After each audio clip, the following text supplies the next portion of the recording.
we're going to dive straight in, and we're going to forego introductions, because you already know these four beautiful people. Thank you for all of your interaction on Slack. We've had some amazing questions, and some of them have already been answered, but I promise you that after they're done talking, later today and over the next week, they are eager to continue the conversation with you and answer your questions. I've taken all of the questions that you put in, and I've curated them down to a list, and we'll now spend a half an hour getting your questions answered and learning a little bit more about what they're doing in their organizations. This should be a lot of fun. First off, we're going to start talking about one of the main topics that Benjamin brought up, and that has to do with diversity and accessibility and including all of your users. One of the questions that was asked is talking about edge cases. You had mentioned that an edge case is a potential point of failure, and the question is if that is an edge case, how often do people use that as an excuse to not do work to address it? Because it being an edge case, it's so important and critical, but it's easy to make an excuse around that. I mean, all the time.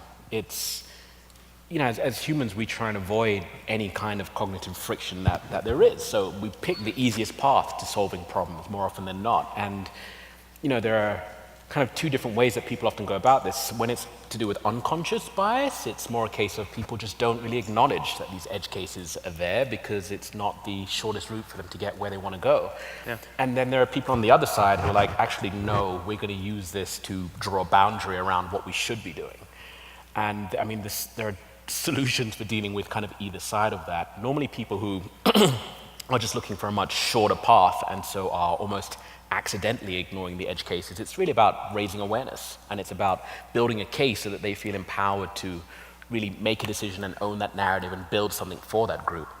And then for the other group who kind of almost use these edge cases to paint a boundary, I've found that there are our core user groups that people are pushing us to focus on, and it's okay to do that. Like, so many companies have to do that to get to product market fit, and so often you have to do that first before you can then get these hesitant people to start embracing these other edge cases. So It's kind of a bit of give and take. So there was a neat follow-up question to that around identifying that edge case. And Ariel, I'd be interested to know what you found in your research.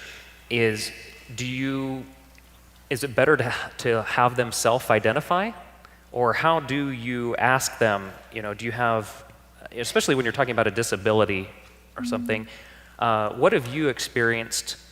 Or what would you recommend to our audience as a way to help to identify those edge cases?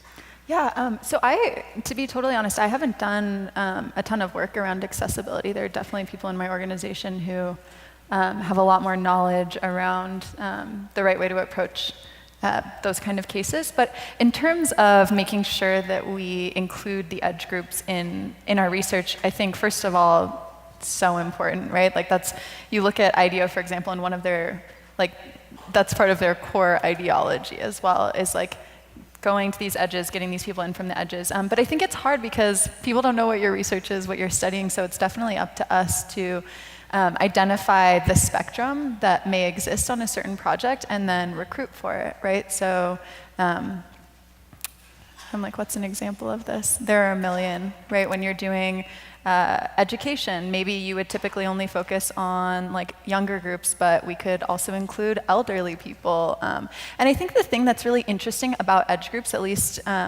what I've seen, or what really is attractive to me about it, is I feel like there are a lot of really innovative ideas that come out of doing research on the edge groups. Like, not only do we have a responsibility to make sure that everyone is included, I think like Benjamin's saying, but I also think that we find a lot of really interesting things out on the edges because people are behaving in ways that aren't quite normal, and sometimes those not quite normal ways might actually be a significant improvement to the way that things are currently happening. So any opinion from anyone here around you assigning a classification to them?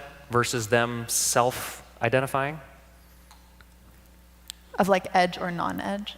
Not necessarily edge. I guess what I'm trying to say is, do you have any recommendations or concern around you somehow identifying a certain characteristic about someone and then providing a certain experience or communicating certain ways to them where they have not specifically chosen that? I'll take this Sierra, in a go. kind of different direction that's not necessarily accessibility related, but I like to work with an edge group called the people that don't like my product. And so typically those are the people that are like not going to actually take the time to leave you reviews. Unless they're really mad, then they'll do that as well. But sometimes you have access to them, and so I like this self-inflicted pain of just every like cadence, some period of time, I'll just say, who are like 10 people who just like really can't stand my product, and reach out to them. Typically they reply because like sometimes they're just like furious about something, and especially if they have to use the product. And you know, by the end of the call, like I've done this where at that point, I include the person. I say, hey, well, we're actually like kind of designing something that's in this, genre related to what you're thinking about. Would you like to be a design partner? You know, we can get on the phone with you. And we've actually changed someone from like they had a they filled out an NPS survey. Their survey was the score was like a 3 or 4 or something, and we got them to an 8 by the end of this process. Not because we solved every problem that they had, but because they were, kind of part of it and understanding the solution. So I find that. Talking to and interacting with that edge is a pretty helpful way of designing product as well. Thank you. A question that came during your talk, Vicky, was about the balance between intuition and science. I'd love to get some of your thoughts around that. Specifically, the person was asking for some advice on how to deal with environments or organizations that frown upon the use of intuition. You've got organizations like Google that were historically all just data, right? As that company has grown, they've changed a lot, but they began their roots that way. These type of organizations can tend to forget that product management is a lot of craft opposed to just science. What would you say? Well, it's not that we didn't use science or didn't use data. It was just that, at least at Headspace, we found that we needed something else on top of it.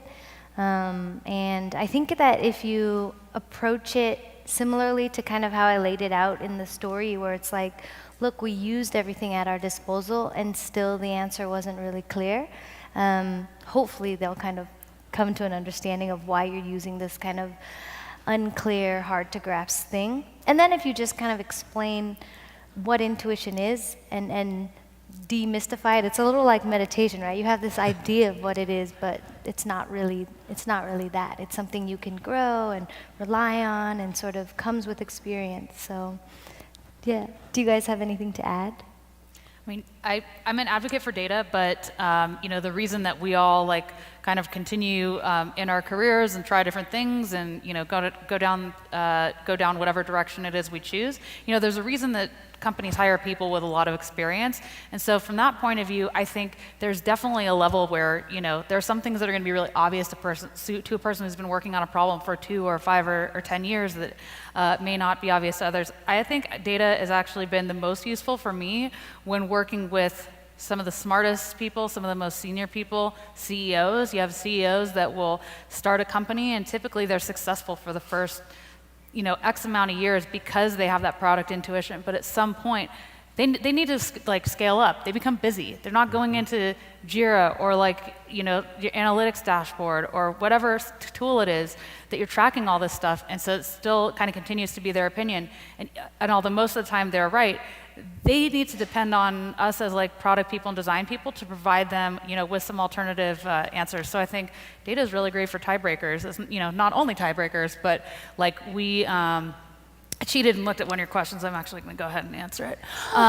So one of the questions was, what's a good tool for A/B testing? So I'm not going to say it doesn't matter. Go ahead and pick whatever platform or tool it is. That's fine. I'll actually say The one thing that has been really useful for me is actually before we even get any engineers involved, there are some decisions that can be made purely from a design perspective when someone's like, I don't like where that button is, or we debated like a panel on the left side or the right side of the page, some teams at work, for like 2 to 3 months. It was like this heavily contested thing. And I had a hard time convincing people to actually get data. And you know what? I said, I'm just going to put this on Usability Hub, and like we're going to do a click test, and we're going to say, perform X action, which is basically like click one thing.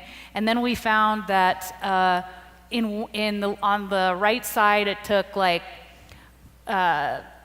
20 seconds and had like some low success rate. On the left side, it took like 10 seconds and then had double the success rate. That's something that, like, honestly, I wish I had done before, and I'm mad that I didn't. But I could have saved like 2 months of arguing by just putting this like simple thing out there. It's not always going to be conclusive, but you know, sometimes it really is. And then everyone stopped debating about it. So. I actually love that you transitioned us to A/B testing, because the next question I wanted to ask was related to research. Ariel, during your talk, someone asked specifically about, and they claim there's a hot debate currently going on in the industry, on whether product teams need a dedicated researcher on the individual product teams or whether it's overkill. But I actually would like to ask Benjamin's thought first. I don't want to ask the researcher first. So, would you say that a dedicated researcher can create or add value to an organization? And when would you say it might not be the time? I believe research should be in the room from day one on every single product decision that there is. Because, you know, we all have within our specific craft, we've all got areas of focus. And something that I love about the fact that we have a dedicated researcher is that she grounds everything we do in insights that are direct from users, that brings this level of added context and awareness that we just couldn't get without her. And so it gives me a really nice sense of certainty, knowing that when I design, when I build, decisions we make are just rooted in something other than intuition, and sometimes other than just raw numerical data, but also like insights from people. Yeah. So as we've heard in some of the talks today, we're making really good progress as an industry, cross-functional teams. One of the major messages that we try to preach here from Front is what we call the triumvirate: a product manager, a UX or a design manager, and an engineering manager. That you have this cross-functional, autonomous team. What are your thoughts, Ariel, in terms of each one of those teams having a dedicated full-time researcher? Obviously, that would be ideal. I don't think any of you would disagree there. But when is the time to add that? You know, if you had an organization that had, say, 10 different teams or 20 different teams, and you can't have a dedicated researcher on each one of those, what would you do? Yeah, I mean, I think it's a great question, because the reality is that we can't always have a researcher, even though I totally agree with what Benjamin said.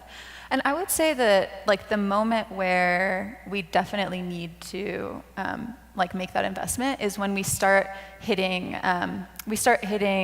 walls. So either in terms of frequency or quality. So let me explain. What I mean is, let's say you have a team, you have a PM, you have a UX researcher, an engineering partner, and your PM and designer together are actually like really successfully doing a lot of research.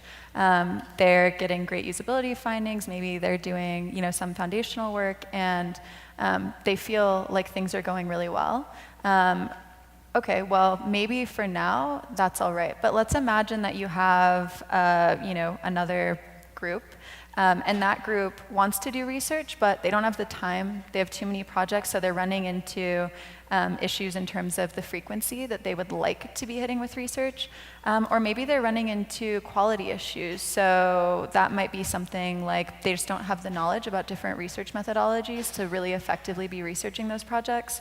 Or maybe they're running into quality issues in that they, maybe there's some mistrust within the group. They feel like oh, interesting, your finding seems to line up with exactly what you thought. So I think that becomes a real quality issue. So I would say when you start seeing either those issues in terms of frequency, so like time demands not allowing these people to do it, or quality expertise issues, then that's a moment when you really need to stop as an organization and consider carefully what you do next, because I think it can have long-term consequences for your product. Well, and my question might have been a little bit leading.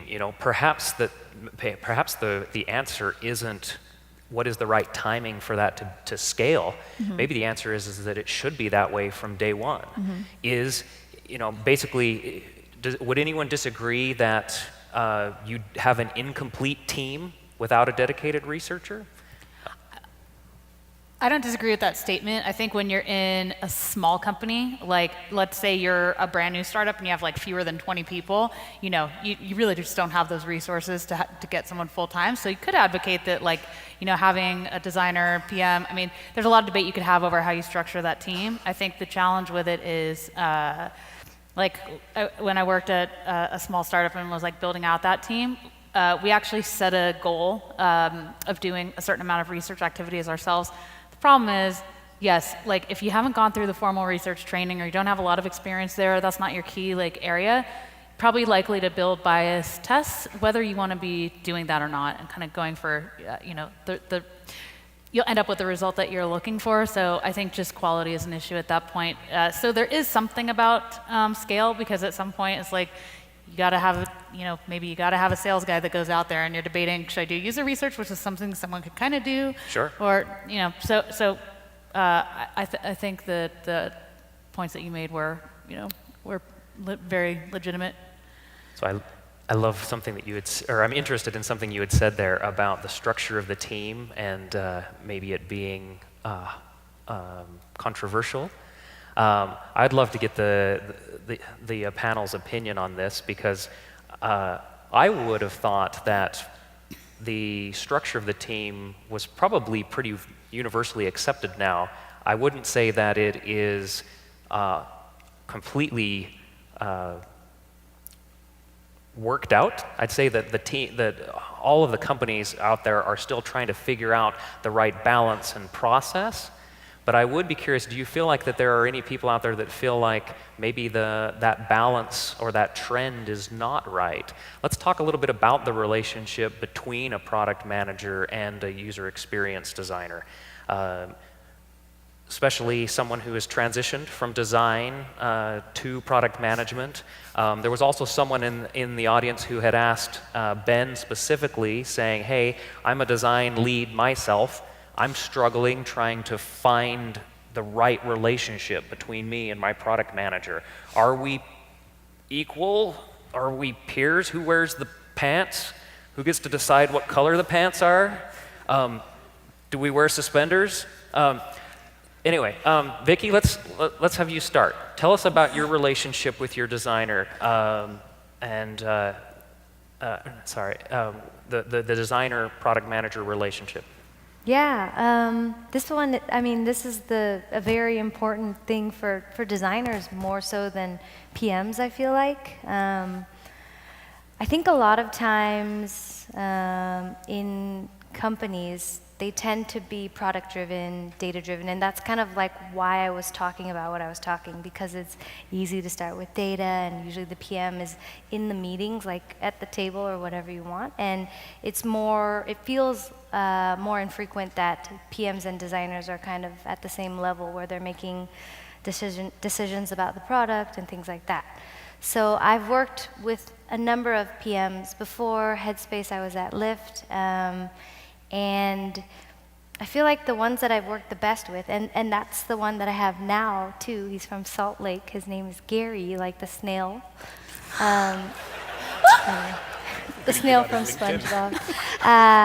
He actually gave a talk very similar to the one I gave. I just copied it a little bit. And to hear a PM say things like that, to come from the designer's point of view and kind of like it felt like he had taken the words or the thoughts out of my mouth and, found a much more coherent way of saying them. It's just like very just magical when that happens because you're like, you get it. Like he gets it. He complains when like door handles are like the wrong pull push, and he just kind of I think he understands design and he appreciates those things. And the same with that's how he is with engineers as well. Like he's kind of learning code and things on the side, and so in that way he's a little bit of everything, and that makes him really easy to work with because when we have to negotiate, sometimes we give up the polish or sort of the delight, and sometimes we have to implement something a different way. He's able to kind of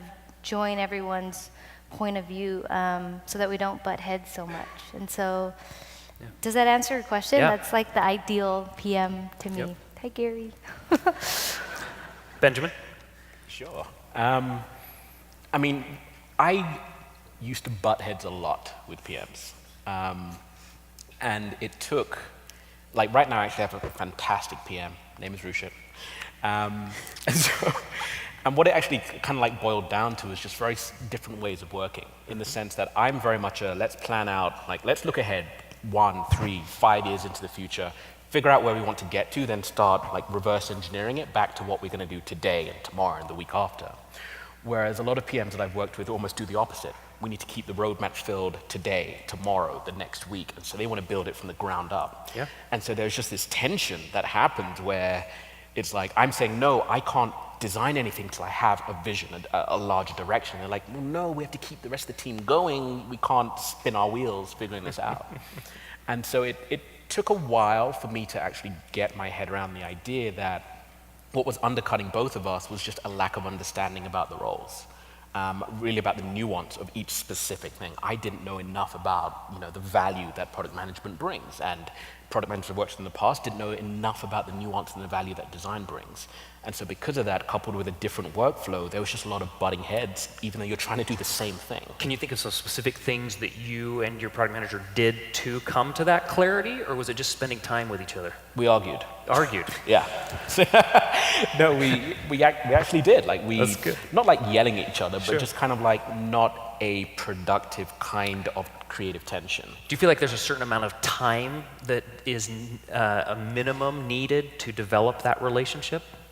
I don't know if it's amount of time, but I would say it has to be a certain amount of experiences, how you choose to define that. Okay. Like you can go through a very tough product cycle with a PM you've never met and come out the other side and you get everything about each other in a professional sense. Yeah. And then there are some PMs, or some experiences, should I say, that there aren't enough tension to bring out the bad parts in each of your workflows. Yeah. And so you're not challenged to confront that. And so in those type scenarios, it kind of is just go through until you figure out your way of working together. Yeah. And then Sierra, about your transition. Yeah, I think so. I think like aligning on the goals is like is a pretty important thing, and so I like your example that you gave, which is probably as you work together, you kind of figure out more of the goals, and you say, well, I'm working to achieve that goal by going to this vision first, and maybe the PM was like, well, I have a goal that I really need to get a roadmap out, but I want to figure that out, and so I think that's part of it. The one, I guess, message I would have for like any designer like thinking about product management is like, guess what? There's no, so at one point I decided, I think I want to do product, but I'm not quite sure. And I thought, how do I do this? Like, what are my prerequisites? Guess what? Like, there's no handbook for product. Really, it's like, what are we trying to accomplish, and what are the steps that need to be taken to get there? So in some element, it's the project. Some element, it is design and working with the people around you.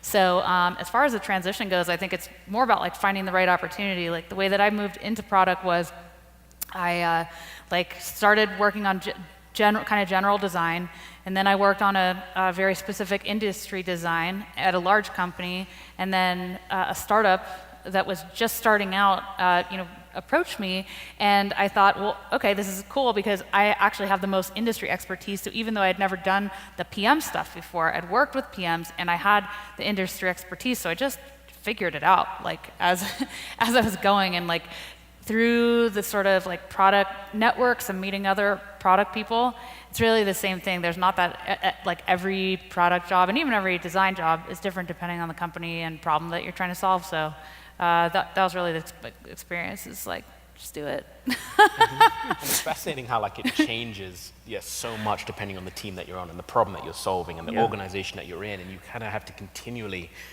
define and redefine your relationship relative to the project and the challenges that you're on with your PM. But I mean, it is, I would encourage everyone here to really earn that relationship with because you're partners in this. You're trying to achieve the same thing. You both want each other to be successful. And you said you didn't feel like there was necessarily a certain ramp-up time that's required. Do you feel like that there's a minimum amount of time that teams should be together before you shuffle? You know, should you be on a project together for 6 months, for a year?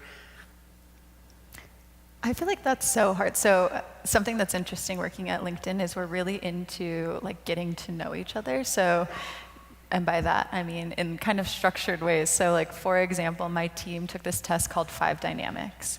And the idea was that we would, you know, take this test, we would understand more about ourselves, and then we could share that as a team and work better together. And so yeah, I think it's difficult because every team is so different. People work in such different ways. So the test showed me not what I'm like good or bad at, but what gives me energy. And I saw what the other members of my team got energy from. And it was really interesting because I thought, oh, okay, when I have this problem, I should go to Anton because he's like off the charts on Examine. And so it really helped us work together. But the reason I thought of that when you just made that comment was because I feel like some people get a lot of energy from, you know, working together and like developing these really strong relationships. People who work in, you know, agency settings or more consulting settings hopefully get energy from changing teams and having, you know, like a dynamic work group and work environment. So I feel like it's really hard when you want to get like prescriptive with product groups because it feels like it would change so much person to person. Yeah. Yeah, I feel like those, whatever you want to call them, like Myers-Briggs or even love languages, like all those like categorization things, while they're somewhat overarching, they're really helpful just to remind you where someone is coming from. And this reminds me of a story about Gary again. He's going to laugh if he watches this. But we were doing a one-on-one. We do them every other week, and we were walking. He's got really excited. He's like, I'm reading this book called Managing Humans or something like that. And he was like, I understand it now. Like, you're a completionist, and I'm an incrementalist. And that kind of goes to what Benjamin was saying about, like, I'm thinking of this, like, gold version of the thing, the experience, and he's thinking, like, what can we get out first to even see if it's worth everyone's time?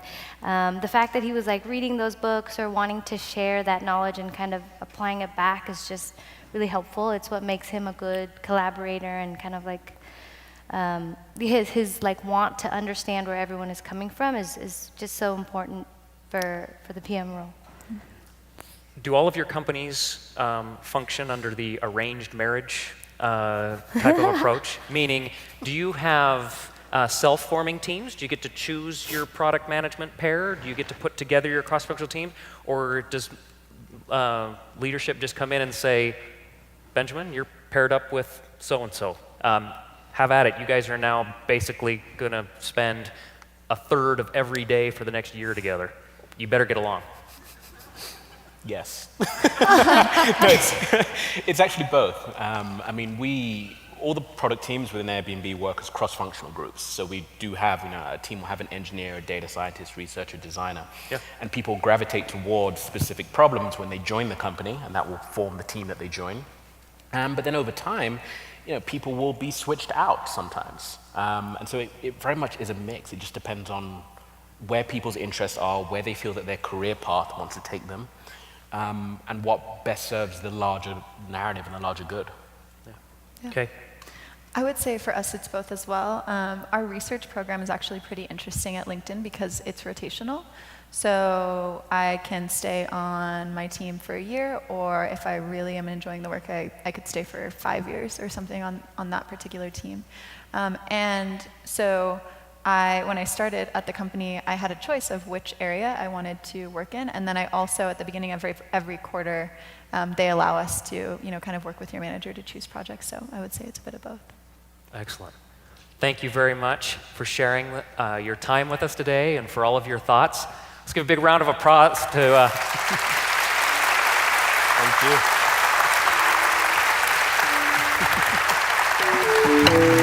All right. Thank you, Benjamin, Sierra, Ariel, and Vicky.